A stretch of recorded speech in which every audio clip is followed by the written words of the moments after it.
and why we undermine ourselves.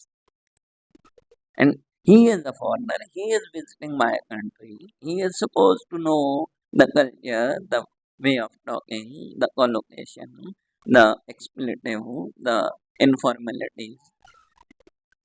He is supposed to, he should be a well conversant when he is talking to me. Why I am apologetic, why I am taking his burden as mine. I I I do not agree what you are, what you have quoted a person. I don't agree. Fine, sir.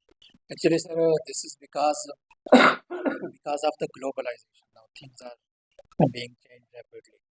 Cultures are being mixed, and we are having interaction with others as well. For example, in the last 4 or 5 years, so many persons have been trained for the freelancing, and we have to interact with them. We have to attract their jobs, and particularly we are to initiate interaction with them because we are dependent. Mostly, we are dependent on them, and we need their jobs. We need jobs from USA. We need jobs from UK, and people.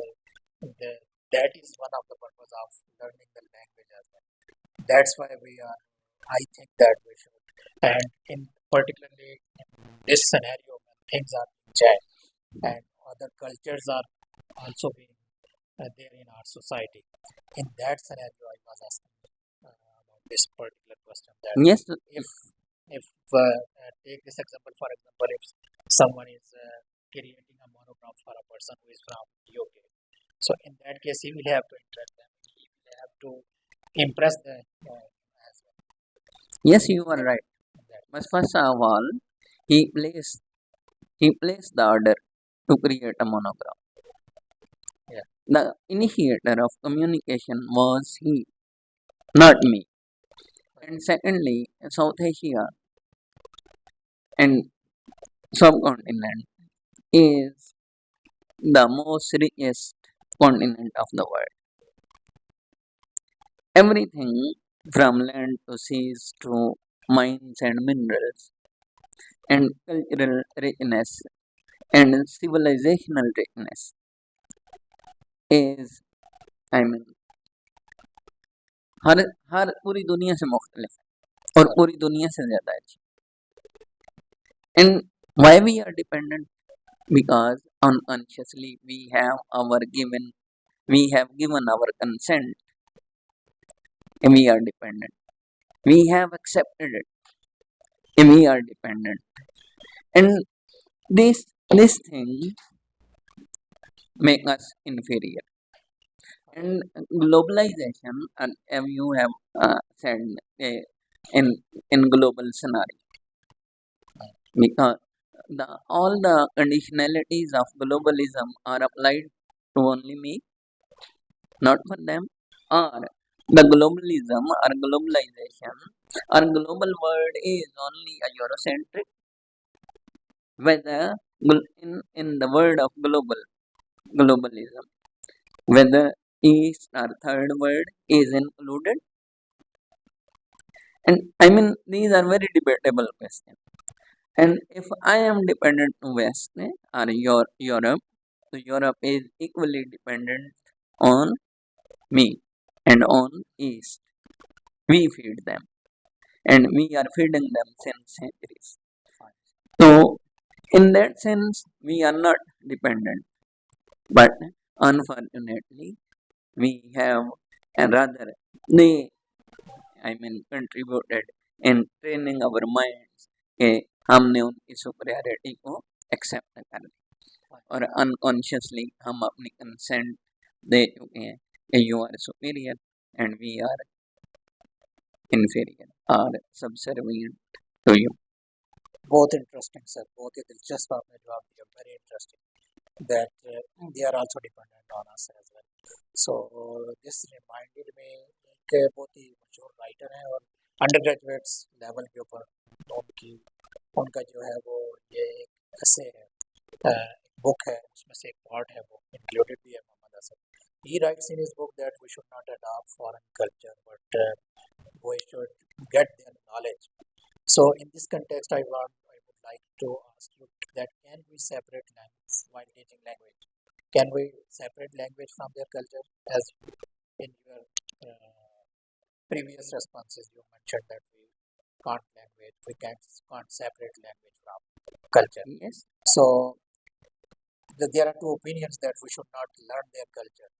Just like as you have mentioned this thing that we should know our worth and we have so many potentials, they are also dependent on us. So in that context, should we learn their culture as well? And if second question with this as well, if our students appreciate their culture because it is the beginning of adaptation, it is the beginning of moving towards something. So would you appreciate that one as well or not? Basically, I have already said a language carries the burden of culture, and no language is free from culture. When you are teaching or studying or reading any foreign language, you are also studying, reading, and experiencing their culture as well. और ये understood है कि आप ये English novel पढ़ेंगे तो उसमें लस्सी का तो जिक्र नहीं होगा, उसमें वाइन का ही होगा, ये अंडरस्टूड। Fine. उसमें मकई की रोटी और गन्नों के साग का जिक्र नहीं होगा, उसमें बर्गर का और पब का और इन चीज़ों का जिक्र होगा। Fine. तो unconsciously you are grasping all these things. Fine. Now it depends on your guide, your teacher, your mentors. How would they take all these things while explaining teaching to their students? Whether while standing in the class they undermine their own culture or they appreciate that foreign culture. It depends. And certainly मसलन आपको और मुझे किसने motivate किया है कि हम English में, हमें इस्लामिक कल्चर ने, पाकिस्तानी कल्चर ने, साउथ एशियन कल्चर ने मोटिवेट क्यों नहीं किया कि हम पंजाबी में पीएचडी कर लें, हम इंग्लिश में पीएचडी क्यों कर रहे हैं? मैंने जैसे पहले कहा है कि हम अनकॉन्शियसली अपनी कंसेंट दे चुके, आप हैं, मैं हूँ, हम इंग्लिश के स्कॉलर हैं, हमारा भाई है जो उर्दू लिटरेचर का स्कॉलर है, जो इस्लामिक स्टडीज का स्कॉलर है। तो आप ये हमारी सोसाइटी, हमारा गांव जिसमें से शायद 2% पढ़े लिखे भी ना हो, वो भी मुझे अप्रिशिएट करेंगे कि ये इंग्लिश का है, हालांकि उन्हें इंग्लिश की ABC नहीं आती। सही है। वो भी मुझे एक खामखा की इज्जत वहाँ, why? Because we have associated respect with this language and with this degree.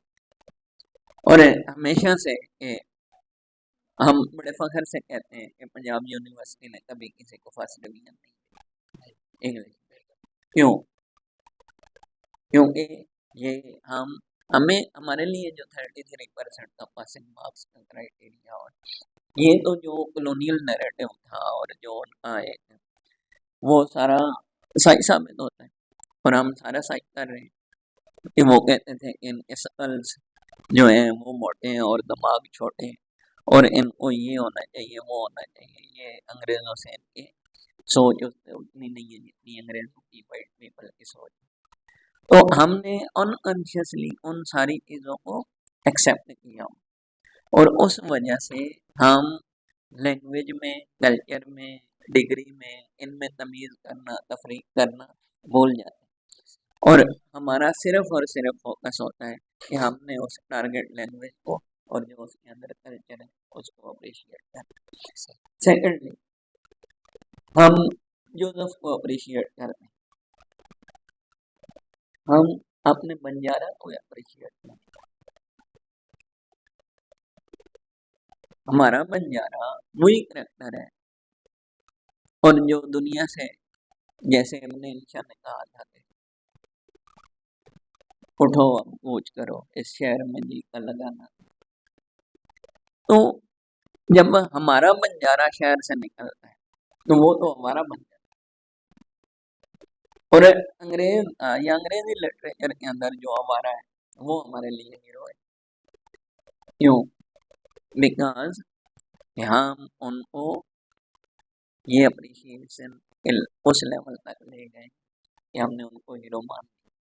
और हम अपना, चलो आप उनको भी हीरो माने, मैं ये नहीं कहता, being a student of English literature, और हमें मानना भी चाहिए, give the devil his due. लेकिन जो आपका अपना करेक्टर है सेम उसी तरह का है, शायद उससे भी अच्छा हो, तो आप उसको अप्रिशिएट क्यों नहीं करते?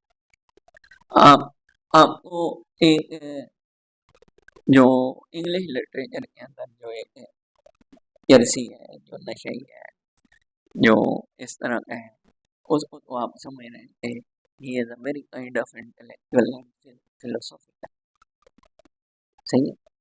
और अपने सागर सदीकी को आप म्यानी साहब के कब्रिस्तान में फेंक देते हैं जिंदा, उसको अप्रिशिएट क्यों नहीं करते? Thank you. बहुत ज़बरदस्त सर, बहुत इंटरेस्टिंग होता जा रहा है। माजरत सर, आपसे टाइम मैंने थोड़ा लिया था, थोड़ा सा आपका टाइम ज़्यादा हो रहा है। अभी अगर आपके पास टाइम ना हो तो मैं बाद में भी आ सकता हूँ, थोड़े से क्वेश्चन रह गए अगर आप इजाज़त दें नहीं, आप तो कंटिन्यू। कर लें। तो बहुत ही दिलचस्प और बहुत यूनिक चीज़ें सर आप बता रहे हैं। और जिस तरह कि आपने ये कहा कि हम अपने कल्चर को, अपनी चीज़ों को हम अप्रिशिएट और रिकॉग्नाइज नहीं करते, इसी से, इसी के कंटेक्स्ट में सर एक क्वेश्चन मेरे ज़हन में ये आ रहा था कि अगर हम पढ़ाते हुए किसी जगह के ऊपर, if we have to compare both cultures, English cultures and our cultures, and जिस तरह कि आपने पहले कहा तो कंपेयर नहीं करना चाहिए, चीज़ें यूनिक होती हैं अपने अपने कल्चर्स की। लेकिन अगर कहें कहीं हमें बच्चों को समझाने के लिए कंपेयर करना पड़ जाए तो क्या कोई उसका रिजल्ट भी ड्रा करते हैं कि कौन सा कल्चर अच्छा है, या आप बच्चों को कहते हैं कि पहले अपना कल्चर सीखें और अपनी आइडेंटिटी को बचाने, अपनी रिकग्निशन को, तो उसके बाद आप फॉरेन कल्चर की तरफ जाएं? नहीं सॉरी, मैं इस तरह का तो गुनाह कभी नहीं करूंगा कि मैं दो कल्चर्स को कंपेयर, फाइन कभी भी नहीं करूँगा। फाइन कोई नावल बुक है, ये छोटे मोटे गुनाह कर सकता हूँ, सर लेकिन इस तरह का गुनाह कभी नहीं करूँगा।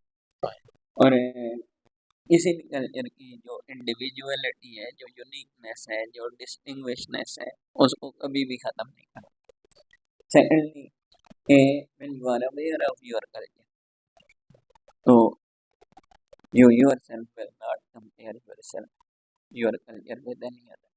फाइन सही है। मेरा मुल्ला शाह जो है, वो बुल्ले शाह है, सही और जो अंग्रेज़ों का शेक्सपियर है वो शेक्सपियर, या दोनों को इंडिविजुअल ही रहने दें, सही उनका यार ना बने। सही यस। Fine sir. अच्छा सर, आखिरी सेक्शन की तरफ हम बढ़ते हैं और इसमें this is regarding the use of different material while teaching. For example, अगर हम modern drama he for example हम पढ़ा रहे हैं तो इसमें जो है वो टेक्स्ट का क्या रोल है? Do we need to explain the text? I was interviewing some person and is of the opinion that there is no need to explain the text. Students should themselves go through the text. We should only discuss the critical points and give them the critical awareness of that particular drama or novel. So, what's your traditionally, I mean, text is very important, and हमें भी text पढ़ाया गया, line by line पढ़ाया गया और पढ़ाया जाता, और पढ़ाना भी चाहिए। लेकिन मैं जो हूँ, क्योंकि आप स्पेसिफिकली मेरे से पूछ रहे हैं, तो मैंने टेक्स्ट बहुत कम पढ़ाया। It was the job of student, और with a single sentence from my side, इम्तिहान आपने देना, मैंने नहीं दिया।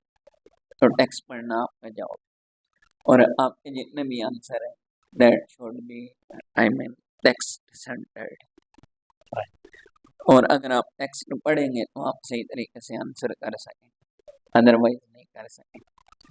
मेरा काम है कि आपको मैं टेक्स्ट का एक ओवरव्यू दूँ, उसके अंदर जो फिलोसॉफिकल आइडियाज़ उन पे बात करें, जो उस एज की रिक्वायरमेंट्स उन पे बात करें, और उसमें से I mean given them certain pages are, जो एग्जांपल्स के तौर पे मैंने उन्हें बताना होता था, तो वो टेक्स्ट मैंने उनके सामने रखे। अदरवाइज ट्रेडिशनली जिस तरह टेक्स्ट पढ़ाया जाता है, I haven't followed that those lines. fine? Yes. Sir, while observing, I have observed that your class has been very interactive.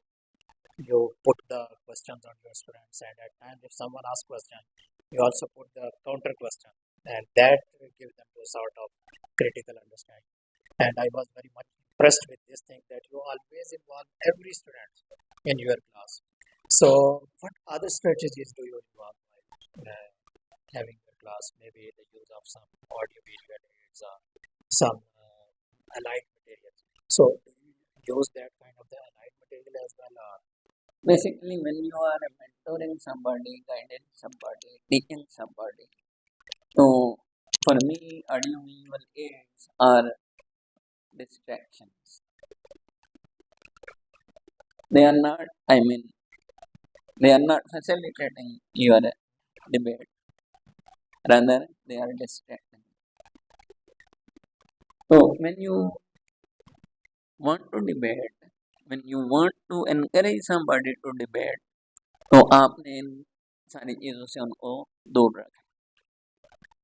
As you are mentioning कि मेरा क्लास में फोकस होता है कि मैं उनसे मोबाइल भी बंद करवा के उनकी पॉकेट में रखवा कि कहीं ऐसा ना हो कि मैं कोई वर्ड बोलूँ और उन्हें ना आता हो तो वो फ़ौरन मोबाइल से फेंकें। नहीं, उनको इतनी स्पेस देनी चाहिए कि वो उस पे सोचें, फ़ौरन वो मोबाइल से या डिक्शनरी से वो तो उन्हें मैं कंटेक्स्ट में मीनिंग इन्फर करने की कोशिश करता हूँ, बजाय इसके कि वो फ़ौरन किसी हेल्प की तरफ जाए। Secondly, it depends on teacher. जो इंटरैक्टिव क्लास है, मसलन मेरी जो टीचर की डेफिनेशन है that is my different. Teacher is someone who goes to class to learn something. और अगर हर टीचर इस नियत से जाएगा तो he will make the student to speak, he will make the student to ask questions, he will make the student to come up with novel ideas, and he will make the student to initiate and lead the debate. और अगर teacher एक ऐसे जो बन के class में जाएगा तो वो मेरा ख्याल है कि ना कोई खुद कुछ सीख सके और ना ही बच्चे कुछ सीख सके। very interesting, sir.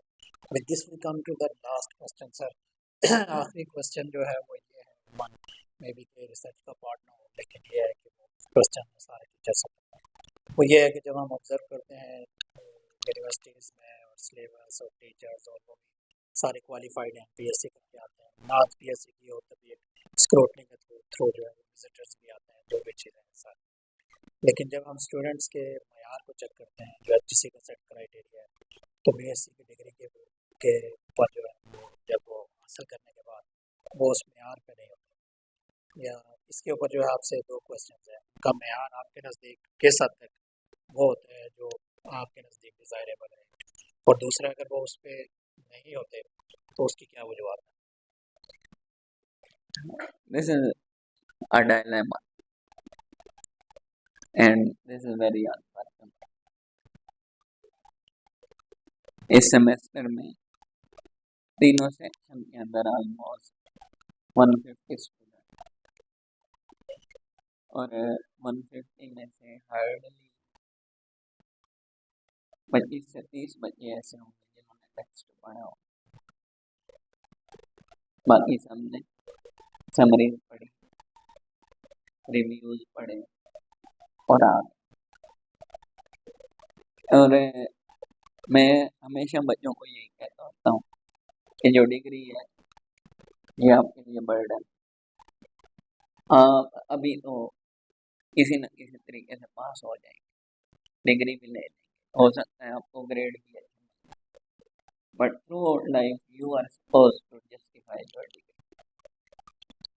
तो इसलिए आपको रीडिंग, और मेरा एक और है कि हमारी सोसाइटी में और हमारे हर शहर में जितनी मस्जिद है उतनी ही लाइब्रेरीज होनी चाहिए।